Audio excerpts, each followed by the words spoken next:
Hi guys, welcome to How to Maximize. In this video, I will show you how to put a digital creator on your Facebook profile.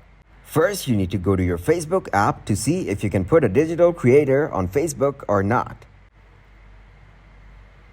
Here, tap on Menu on your upper right corner. Then go to Help and Support.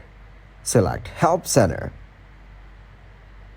Search for Digital Creator. Below, you'll find various suggestions. Tap on Digital Creator. Now scroll down and select Access Creator Support from Facebook. As you can see, it says that this feature is only available to some people right now, which means you may not be allowed to put Digital Creator on your Facebook profile. Wait until it is available and allowed on your profile as well. Thanks for watching, and please leave a like, subscribe, and share.